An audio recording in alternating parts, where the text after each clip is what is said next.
Okay, well, thank you everybody for coming. And I'm Brian Turo. I'm a doctoral student at the University of New Mexico, just down the street in Albuquerque.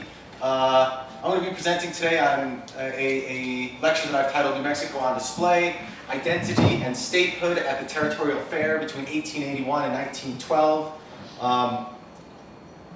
Currently I'm working on a dissertation that, as Thomas mentioned, follows the life of Thomas Benton Catron, but earlier in my studies I came across this Territorial Fair, and as I dug deeper I came to understand that in fact there was a whole lot more than just fun and games going on at these territorial fairs. And so as statehood was coming around, I really kind of dug deep to find a whole bunch of evidence that supports the fact that the Territorial Fair in fact played a pretty important part in the way that New Mexico represented itself in the years coming up to statehood. And so that is kind of where this lecture came from, where this topic came from. Bob, if you could please press down. That's not part of the lecture, but can we adjust it down just a little bit? And of course, I would like to say special thanks to Tomas and to the New Mexico History Museum, and also to some of the archives in which I found most of my sources, the Office of the State Historian, the State Records Center and Archives here in Santa Fe, and a big thanks to the Center for Southwest Research at the University of New Mexico. The archivists there put up with me on a daily basis, and they are just angels for doing so. So I will begin. Please, Bob. And the band starts. News of the coming festivities spread throughout the Southwest. Brought to growing cities by the railroad, the promotions enticed bankers, hawkers, businessmen, and politicians to find out just what New Mexico had to offer. The news also prodded the region's farmers, ranchers, and miners to come exhibit the products of their labor, with the possibility of blue ribbons and cash prizes. If it was just a good time you were after, then the fair was the place to be, with parades, baseball games, horse races, rodeos, amusements, spectacles, and exhibitions.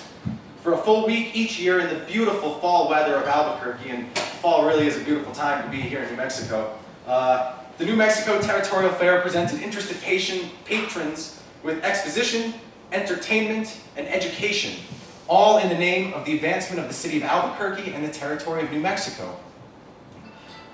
Advancement, however, and what it meant for Albuquerque and New Mexico entangled affairs into networks of territorial period politics.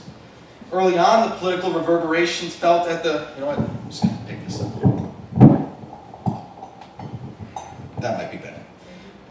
Early on, the political reverberations felt that the annual event involved issues of territorial development, which city would become the biggest economic and political hub within the territory, which became a big source of dispute, melding at times with national issues, such as whether or not to adopt the free coinage of silver in the 1890s alongside the crusade for populism, also how to allocate natural resources between the territorial and the national government, especially forests and mining lands.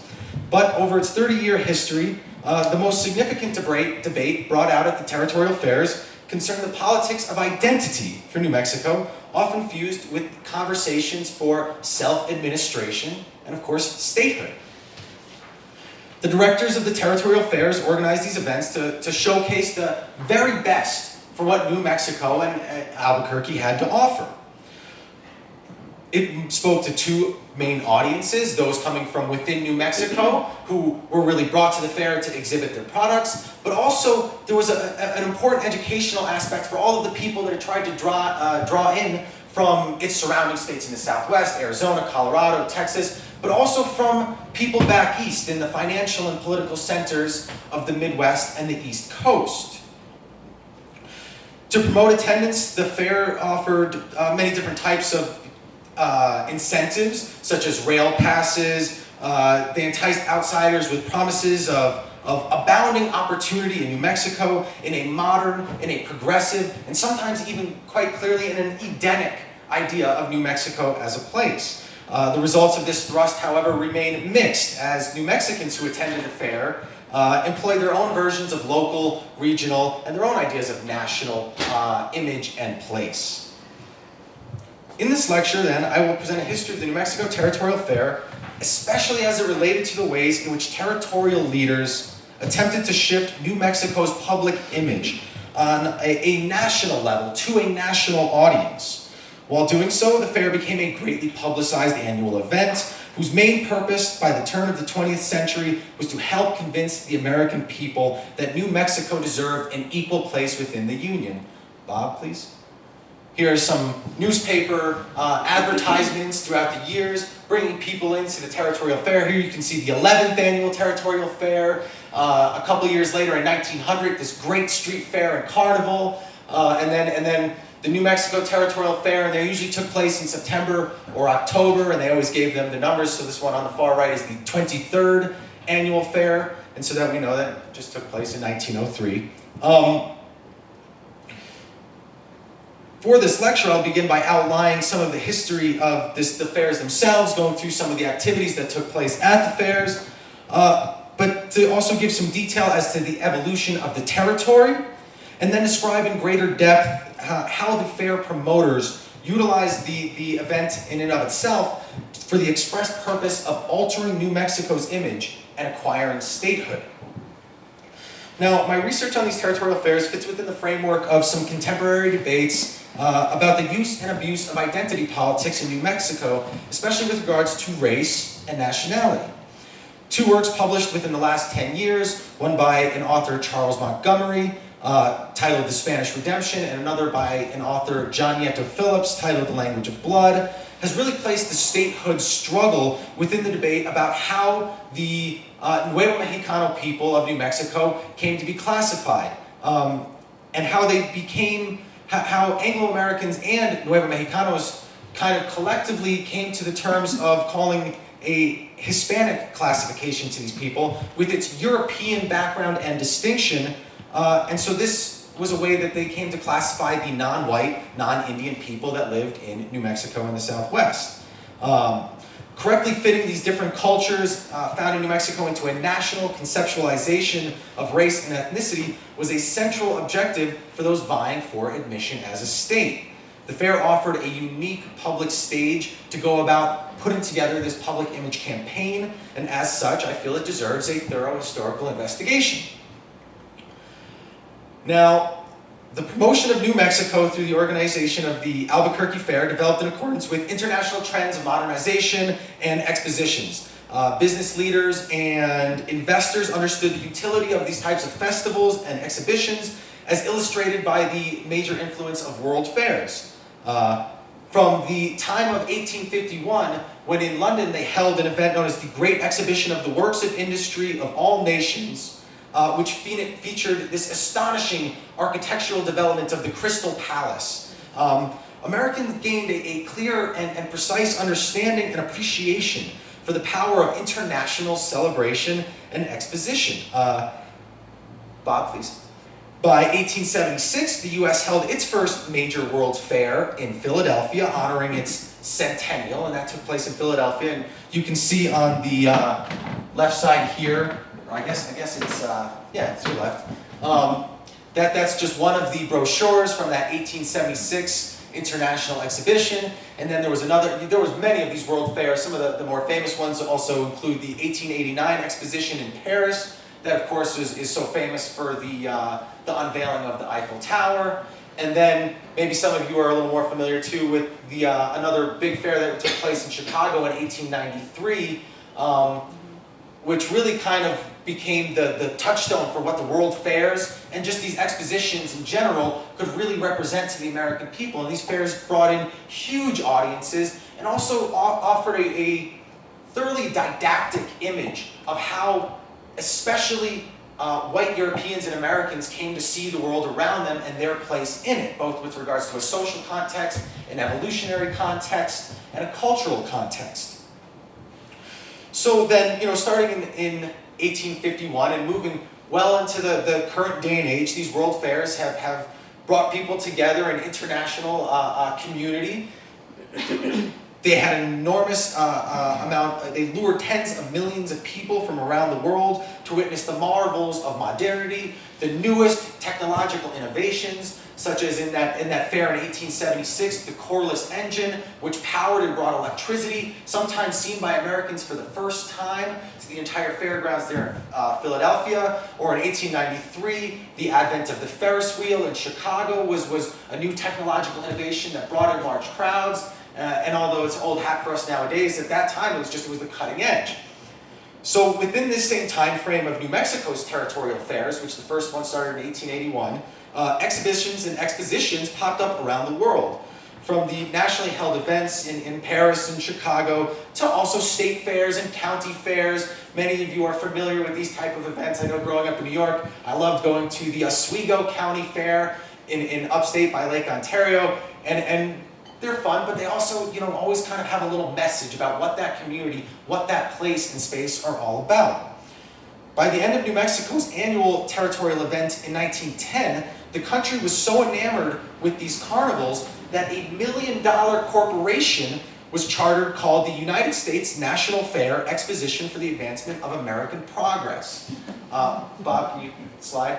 And this is just a quote from one of their pieces of promotional literature. They put out a bulletin for the National Fair, and as it states, and I won't read too much, that stuff that you can read too, but this is one occasion. Gradually and steadily, this fair sentiment has grown until it has now reached the stage of present perfectly conducted and intelligently managed state fairs. Statistics show that there is a permanent investment of nearly $50 million in the development of this enterprise, with an annual attendance of something like 10 million, with nearly 5 million dispersed in premiums. The tremendous influence institutions of this character must have exercised in the upbuilding of the American Commonwealth, educationally, commercially, and socially, is almost beyond conjecture. No other influence in American life can be credited with an equal showing in promoting progress in husbandry, the arts, and the crafts. So the leadership putting together these fairs in Albuquerque and New Mexico arranged the territorial fairs. They learned from these other events. They learned from attending them, from sending New Mexican delegations to these events. And they also then came to contribute to and ultimately fit within the larger nationally held attitude about these expositions. So, from the arrival of the first fair held in Albuquerque in 1881, designers patterned their creation off these larger international events. At the local level, business and civic leaders in Albuquerque and Bernalillo County gathered to launch a corporation with the express intent of transposing this type of grand vision into the small southwestern town of Albuquerque. They came together to officially incorporate the New Mexico Agricultural, Mineral, and Industrial Exposition and Driving Park Association, which over time actually then became the Albuquerque Chamber of Commerce. The organization's explicit purpose was to hold an annual exhibition of the arts, manufactures, and products of the soil and mines of New Mexico. Elias Stover, an Albuquerque booster, businessman, and investor, acted as the initial fair commissioner, and they had a new fair commissioner every year. And he was supported by a board of 21 directors, representative of both new and old Albuquerque, which I'll explain a little bit more in a second. Although the site of Albuquerque was settled in the early 18th century, when the railroad passed through in 1880, Albuquerque then became split into two different town sites known as Old Albuquerque and New Albuquerque. The new section of the town developed along the tracks and is now what is considered downtown Albuquerque. The two towns became known as the New and Old Towns, and they were often distinguished by the residents that lived there. Old Town was considered the Mexican or Nuevo Mexicano part of Albuquerque, and the New Town was considerably settled by an Anglo-American population. The businessmen who supported the fair expected the event to advertise and advance their interests in city development. Many of them acted as partners in other improvement or investment companies, and so they really cared to see the town and their stake in it, as most businessmen do, improve. The exposition served considerable importance for showcasing the benefits to Albuquerque's bid for the role of the commercial center in the territory. Because of the still new additions of the Atchison, Topeka, and Santa Fe railroads, that decided to bypass the capital here in Santa Fe, other towns in New Mexico, considerably Albuquerque and Las Vegas, really started to vie for which one of them would become the economic hub of the state, or of the territory at the time. So residents of both New and Old Town in Albuquerque, they came together to communally share their interests in the town and promote its interests over that of others. The composition of the group underscores leadership from a mixture of politically or economically entrenched Nuevo Mexicano and Anglo-American people. At the fair's onset, members from both groups hoped to profit financially from the tourism and also the investment that the fair would bring to their town. So the Driving Park Association decided upon a lot just to the west of Old Town. Oh, and Bob, can you go down? I meant to put up a blank slide for a second. So the location that became known as the fair is not the current location that Albuquerque hosts the state fair in. It was known at the time, it was closer to Old Town, and it was known as Traction Park. Traction Park mainly had to do with the fact that really people went there to go see horse races and all the other types of spectacles in the main bandstand area. Although the fairgrounds sat just next to Old Albuquerque, incoming guests arrived at the rail depot in Newtown, and to stimulate travel between the two parts, Albuquerque set up a new cutting-edge innovation, a light rail line between the two parts. And this light rail, as it was initially constructed in 1881, consisted of two burros pulling a wagon between the two parts. So that's the origination of the light rail in Albuquerque. The records of incorporation for the fair and the light rail show that 4 of the 5 people that put together this new rail line, as they like to call it, were also on the fair committee. So they were deeply entrenched in the political and the economic vitalization that was going on in Albuquerque at the time. This trend continues throughout the fair's lifetime.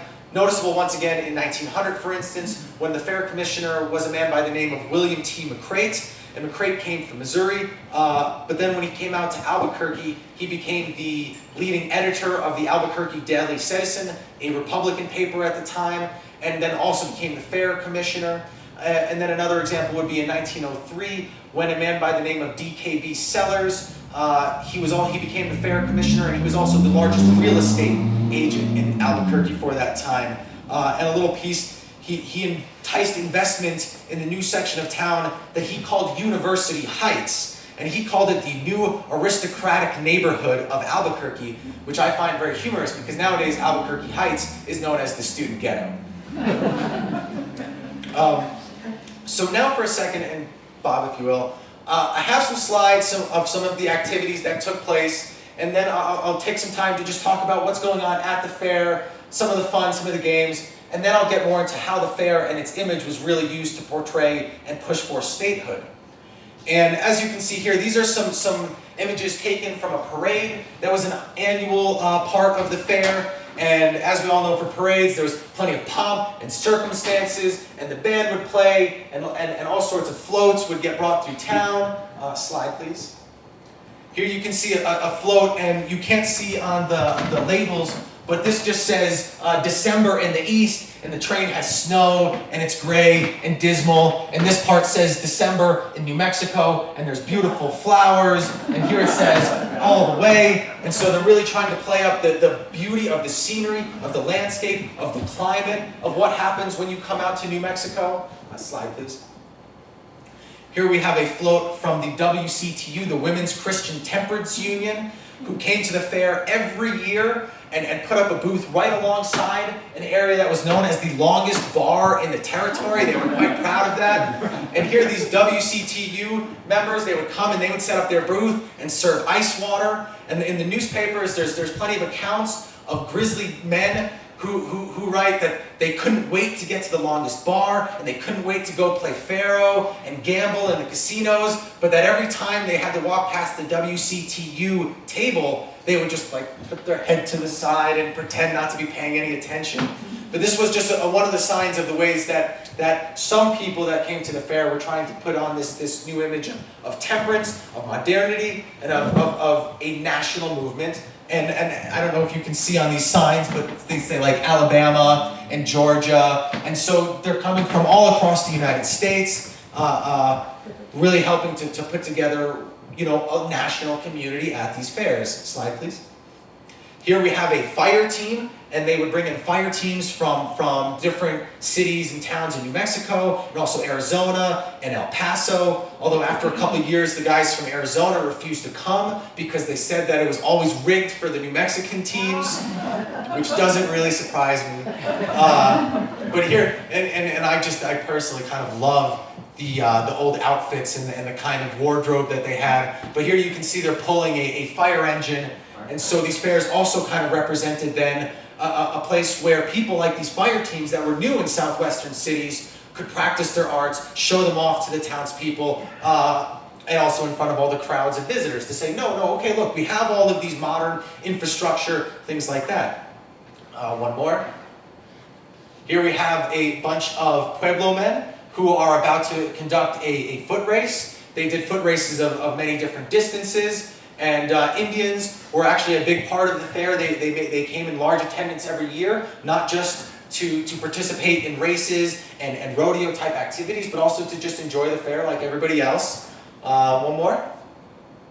Here we have two, you can see down here there's a horse race going on the track while there's a game of baseball being played. And here we have Albuquerque's first baseball team, the Albuquerque Browns. And they were also founded by that same guy, William T. McCrate, who came from Missouri, from St. Louis, and he brought with him baseball to Albuquerque and set it up, and that became every single year. They had lots of baseball games, and this became a point of real kind of pride that, no, look, once again, just like the rest of the nation, we are having these baseball games. At our fairs, you can see the same type of things that you would see in fairs across the country. So, okay, I think that's the end. If we hit it one more time. Yes, okay. So, clamor for support of the Grand Exposition developed outside of Albuquerque too, as New Mexicans from other portions of the territory found ways to utilize the fair to suit a range of different political and economic agendas. The New Mexico Bureau of Immigration, an agency based here in Santa Fe, produced its first educational pamphlet in conjunction with the first Territorial Fair. Thank you. The leaders of the Bureau of Immigration hoped to increase general knowledge about the territory, as well as to encourage immigration and investment from abroad.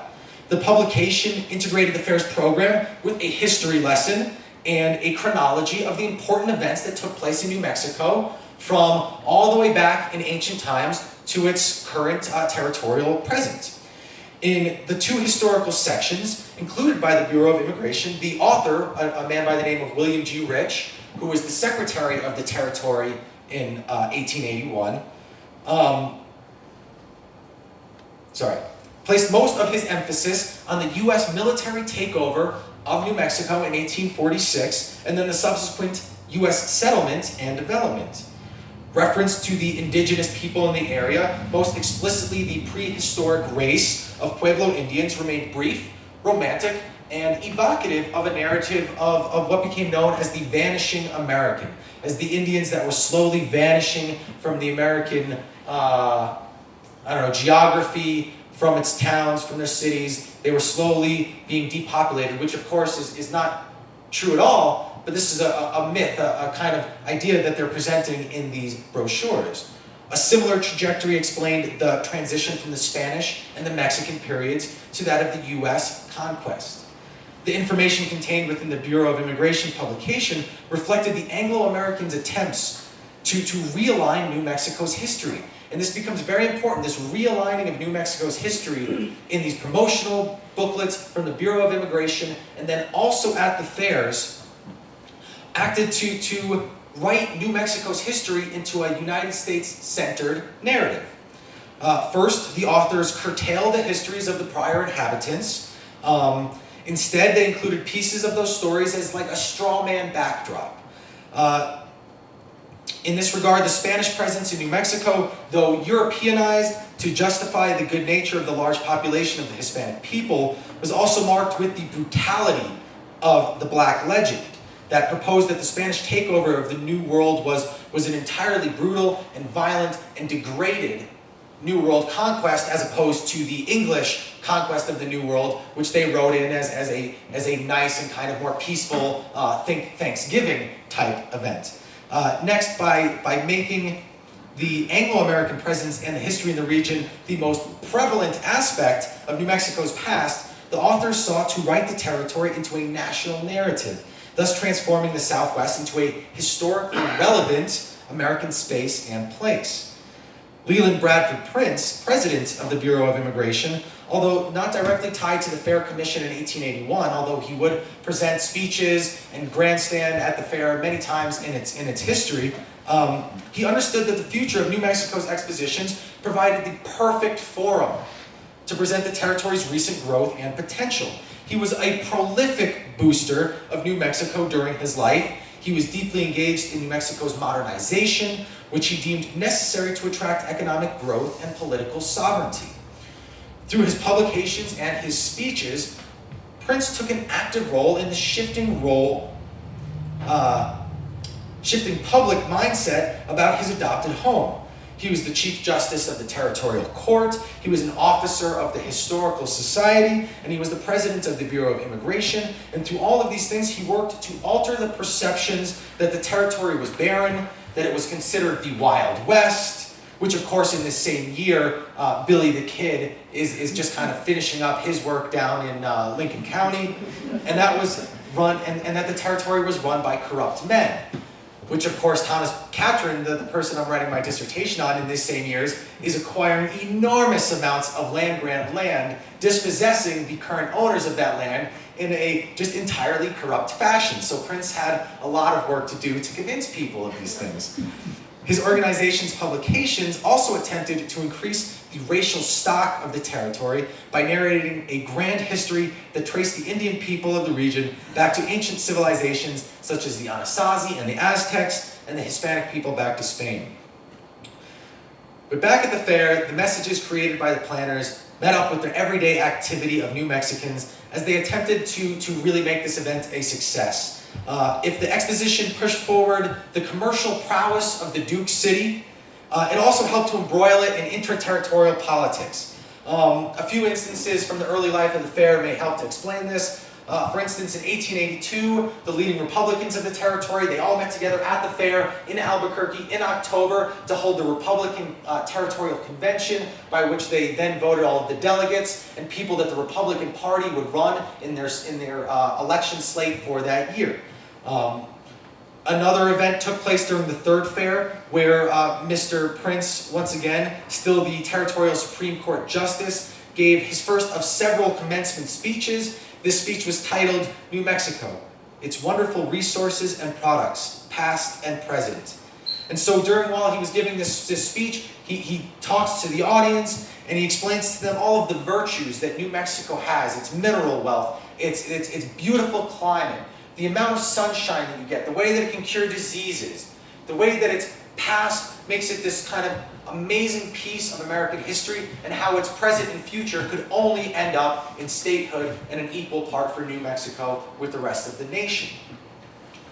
Speeches like this become commonplace. In 1885, the Territorial Delegate to the U.S. Congress, which as a territory, New Mexico did not have a voting entity in U.S. Congress at all, but it did have a delegate that they sent to Congress on a yearly basis, who would then press for New Mexico's territorial needs and desires.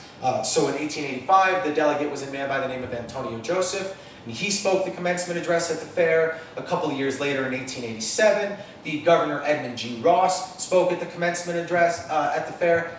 And without going into too much detail about these speeches, they all follow a pretty similar trajectory, and that is that they start by dispelling all of the rumors and false accusations leveled by Easterners about kind of why New Mexico is a backward place, and then we'll go on to extol the many, many virtues and the greatness that New Mexico had to offer.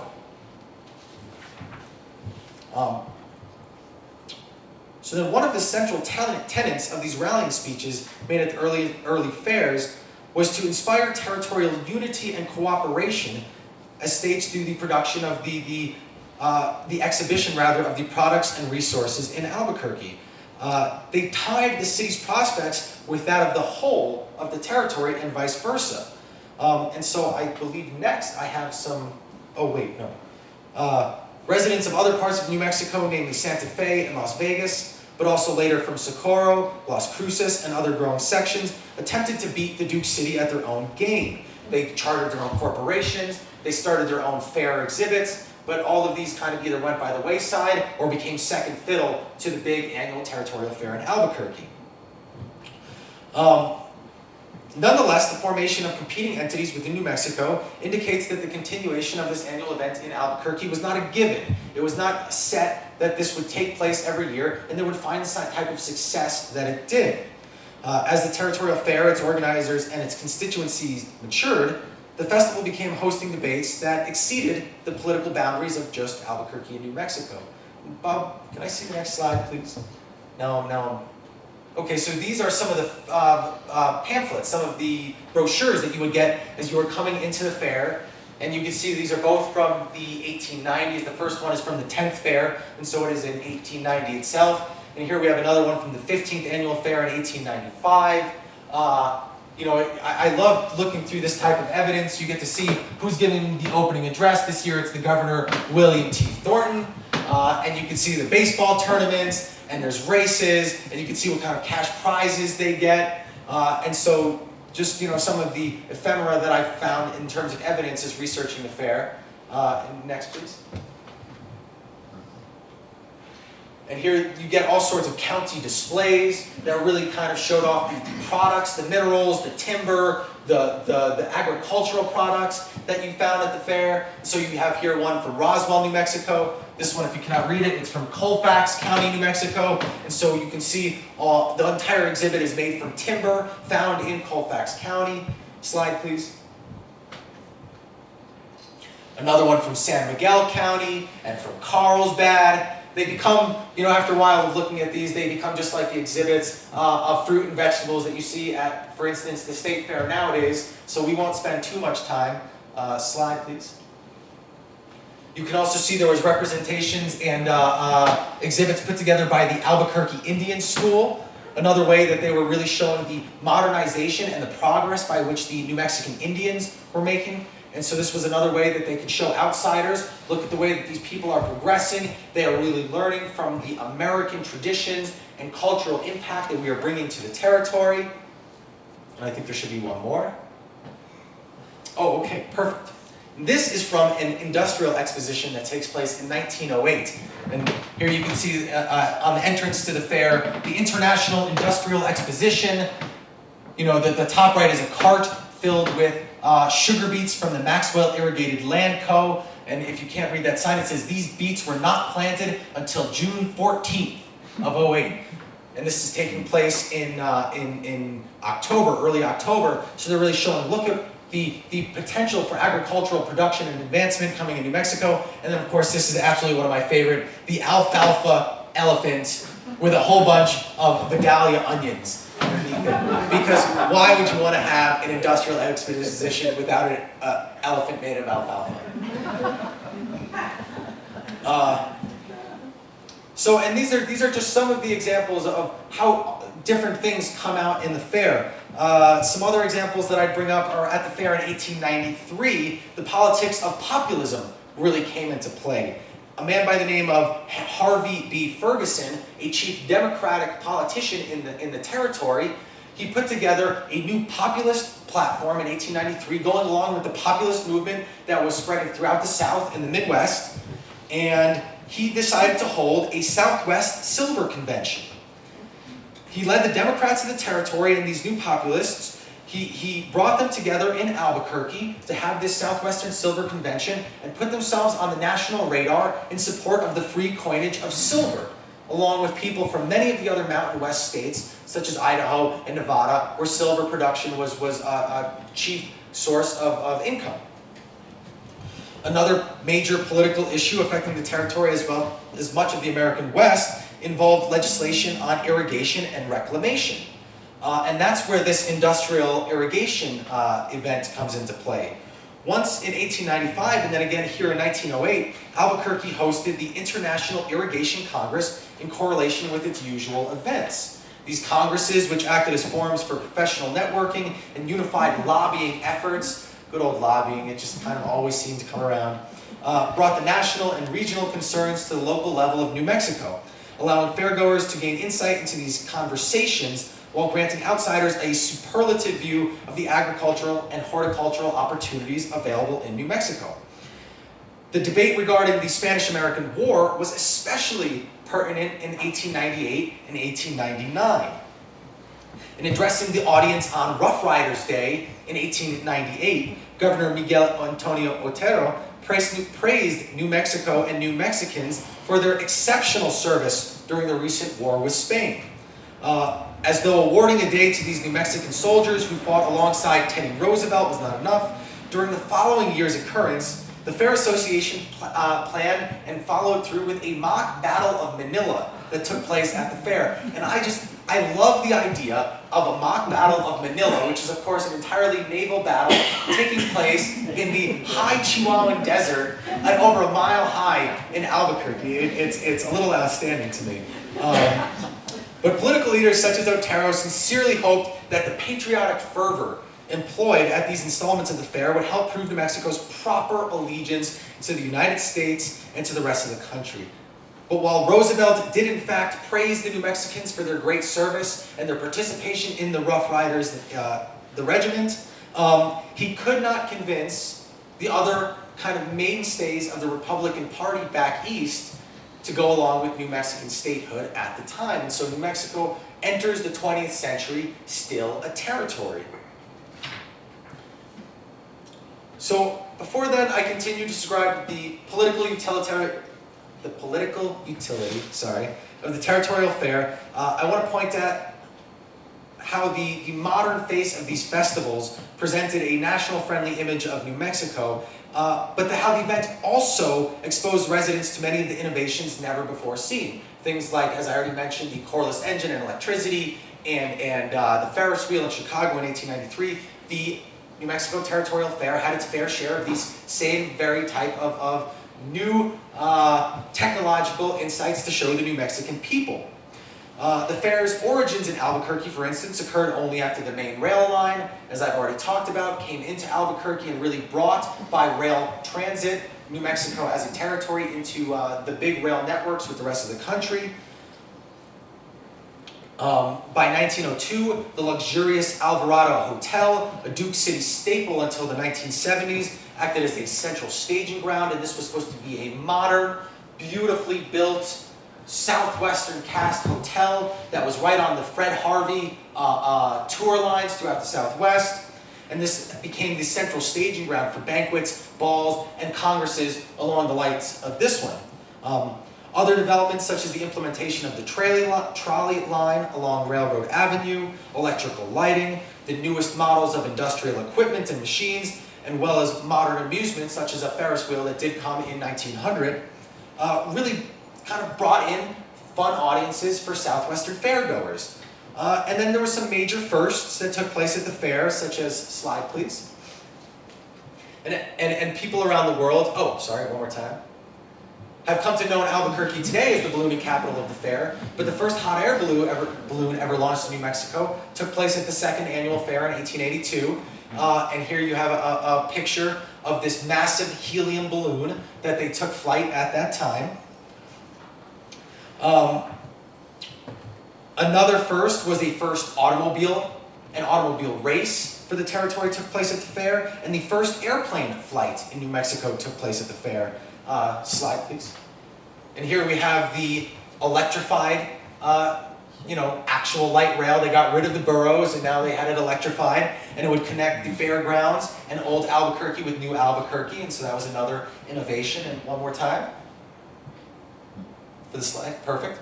Here we have an image of the pilot Roy Francis and his tractor biplane at the Territorial Fair. And then there's one really fun event that takes place in which they had a race between a biplane like this and a guy on a bicycle.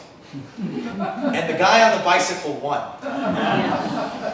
And the guy on the plane ended up in a barbed wire fence. I'm not quite sure how the events proceeded, but apparently in about 1910, the bicycle was still the more successful innovation. So alongside these jovial episodes, the Albuquerque Fair tackled profound political questions throughout the first decade of the 20th century. Especially significant, issues of territorial image and political identity came to a head at the fair alongside a decade-long push towards statehood. As the century began, the annual festival grew increasingly known and respected throughout New Mexico and the rest of the country. Papers in Denver in the months coming up to the fairs would really push people to come from Colorado to come down to Albuquerque, New Mexico, and they would say that it was the greatest festival of the year and it was not to be missed. Similarly, as some of those advertisements I showed at the beginning state, the Albuquerque Daily Citizen, a newspaper from the town itself, would announce, starting in as early as August, that mirth, music, and midways awaited attendees that September. This stepped-up promotion reflects a rise in the presence of the festivities as a forum to enact the change that the planners and promoters really wanted to see. As the debate over the future of New Mexico raged within the territory, national bodies such as the Senate questioned the merits of granting statehood to the Southwest. The opposition, led by progressive senator from Indiana, a man by the name of Albert Beveridge, he disapproved wholeheartedly of statehood on the grounds that he claimed that the territories, including New Mexico, Arizona, and Oklahoma, were just unqualified for self-rule. Some central accusations leveled against New Mexico specifically focused on the type of population that lived there.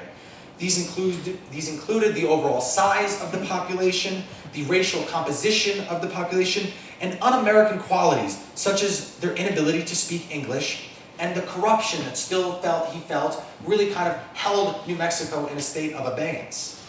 To counteract the extremely negative campaign presented by Beveridge and his followers, New Mexicans attempted to educate the country about what that territory really had and its modern ways that they found would be right along the same lines as people like Beveridge from Indiana would come to see in their own backyards.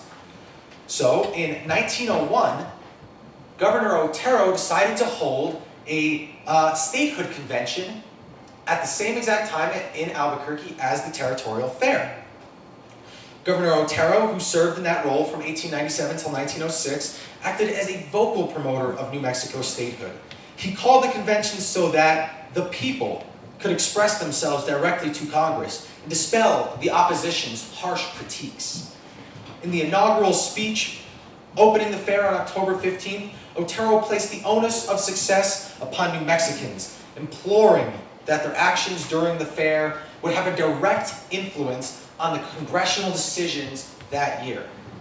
Demonstrating the historic injustices done to New Mexico by the federal government, Otero's talk gave a history lesson detailing some of the specific instances of oversight by Congress and the president, including the U.S. territory's formation in 1850 rather than that of the formation of a state, as it almost did, the Elkins handshake in 1874, when some basic party partisanship really held New Mexico out of achieving statehood in that year, and then a constitutional debacle in 1889 and 1890 that ended in a prolonged territorial status for New Mexico. This history lesson was designed to establish New Mexico's long territorial relationship with the United States, followed by the present reasons that statehood was deserved by the New Mexican people for all of their loyalty, their hard work, their ingenuity, and their service to the nation in things like the recent Spanish-American War. Governor Otero also took his argument on the road, then visiting a statehood convention in Arizona in the days following the fair. While U.S. Congress met to deliberate upon statehood in 1902 and 1903, the Fair Commission did not idle in their educational exhibitionism.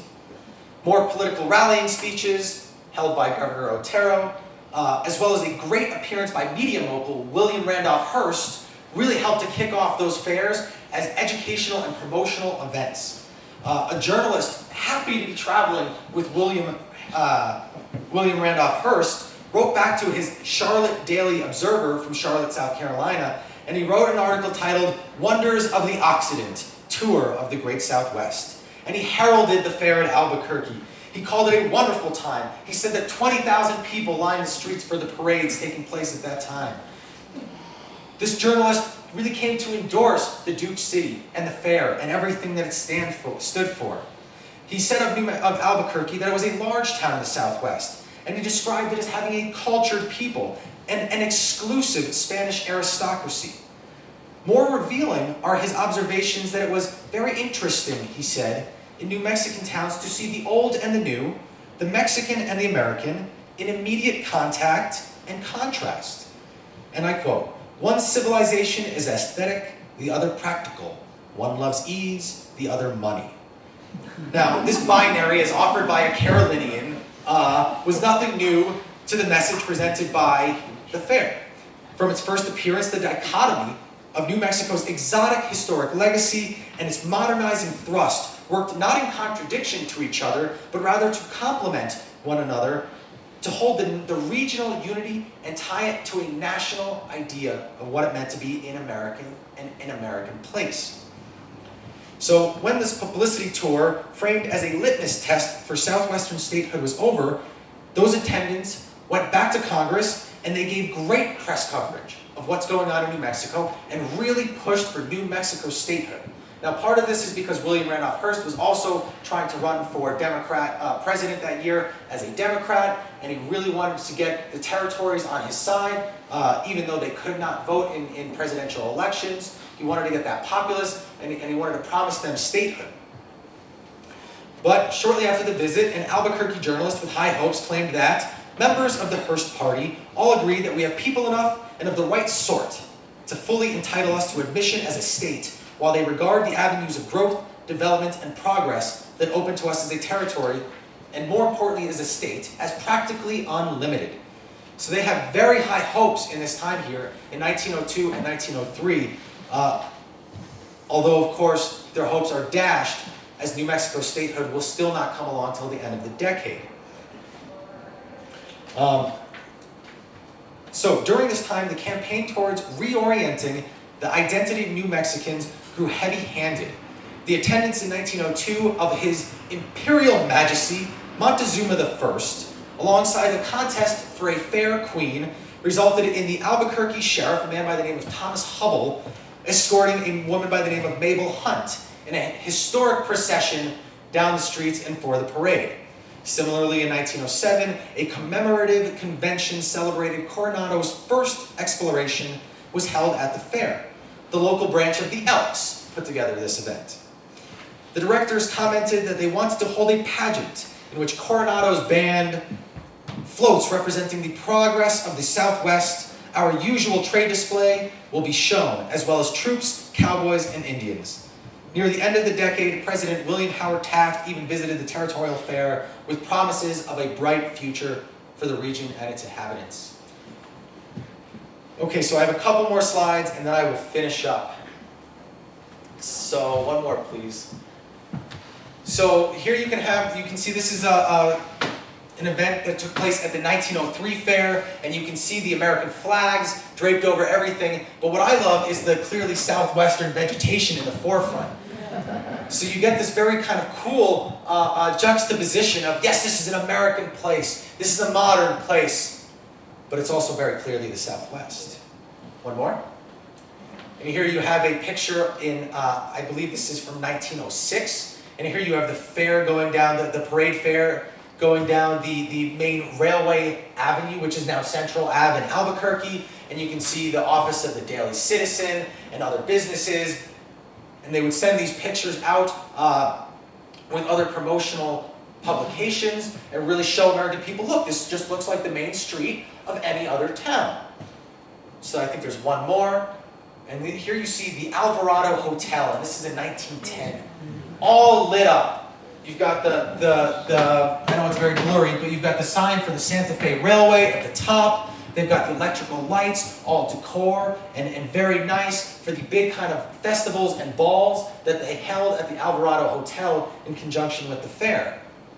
So these are some of the ways that they really were presenting a very modern face in accordance with the statehood conventions, the promotional tours that they had journalists come and present, and so on.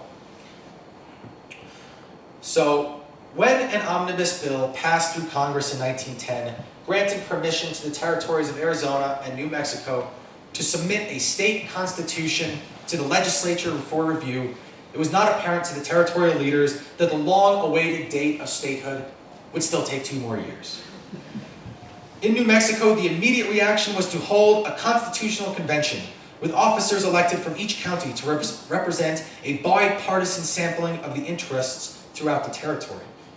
While the convention deliberated the nature and wording of the future state's constitution, another assembly, the Fair Commission, drew up its plans of its own.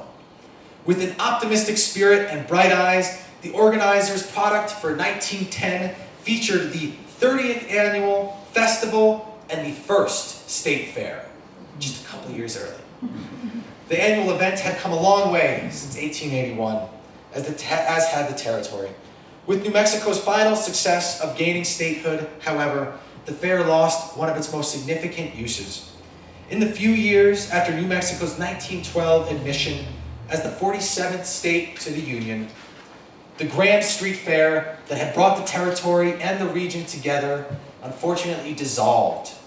A lot of this had to do with the need for manpower during World War I and the economic depression that came to Albuquerque in the Southwest in the years following the fair, but also had to do with the fact that they lost some of their kind of most important aspects, the forum to present statehood and to present this public image to the nation. And so the fair would not reappear until the 1930s in what became known as the New Mexico State Fair that still continues to this day. And thank you very much.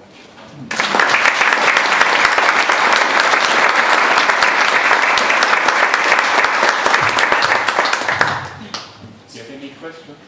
Yeah, I think we have like 10 or 15 minutes, please. What was the meaning in those days of the word tractor? It says tractor biplane, you said it was tractor car. What, You know, to be perfectly honest, I don't know why it was called a tractor biplane. And maybe I was thinking very clearly, traction park, to enunciate more clearly. It was traction, and that had to do with because the racetrack and all the races that were held there.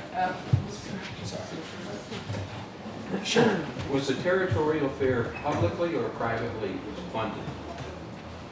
Or initially, it was entirely privately funded, but as it became, as it grew, then this territorial legislature would give some monies towards the promotion and holding of that fair. The biggest supporters were almost always Albuquerque businessmen and politicians, however. Any other questions? Sure. You ought to give this talk at the New Mexico Historical Society meetings. You know, I'd love to if they would have me. Yeah. Sure, sir. One of the sort of continual burrs in the New Mexico under the New Mexico saddle is that the United States as a whole doesn't recognize the antiquity of New Mexico, European settlement in New Mexico. So that a great deal of interest is in the 1600s, Jamestown, and so forth, and very little effort or recognition is given to the settlement of New Mexico. To what extent do you think is that the result of, all the way back to the statehood discussion, a downplaying of that history in order to emphasize the American modernity as opposed to the initial Spanish thing, which was obviously not Anglo, but the Spanish settlement of New Mexico came before the Anglo settlement of New England. Sure. No, and that plays a very important part in this. Is that the origin of this whole national refusal to identify with the antiquity of New Mexico settlement? Well, okay, I guess how I think about it is that definitely, like, if you see the one promotional publication I talked about from 1881, talking about the resources of New Mexico, that was published by the Bureau of Immigration.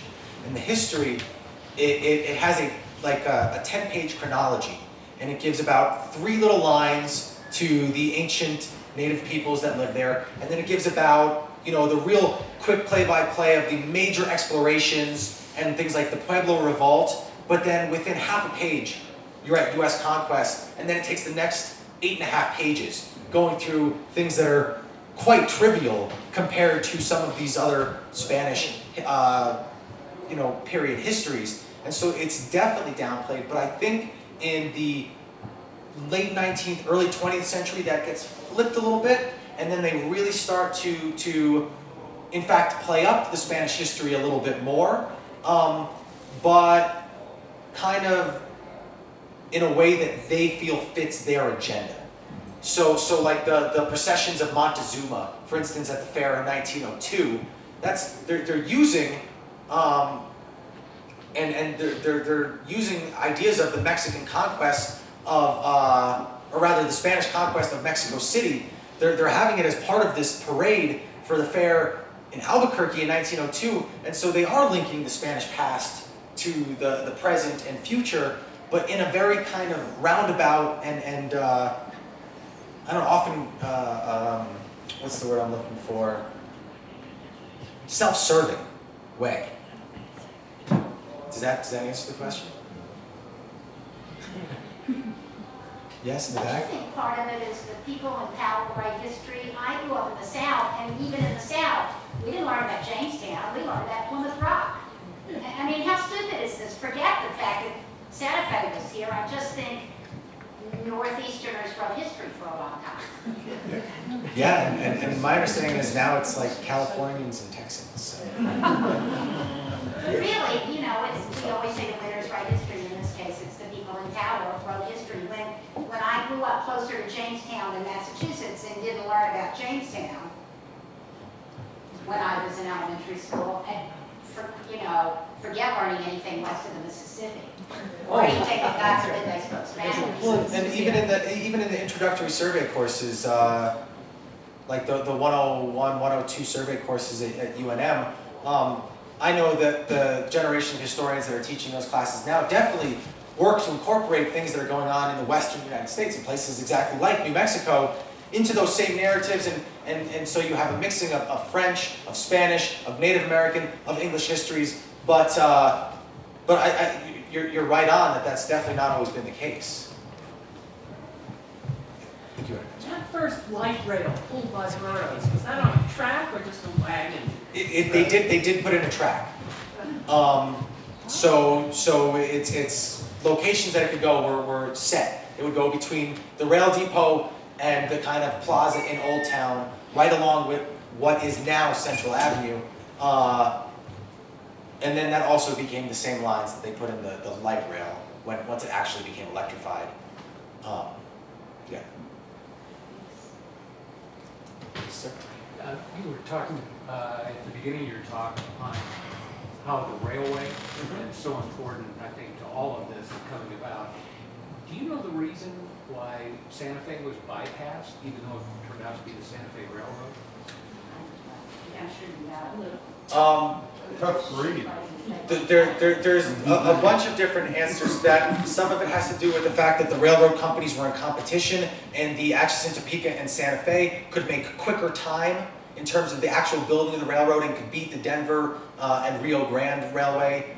Part of it was based on the grading of the land and the ease by which they could run the route that they did.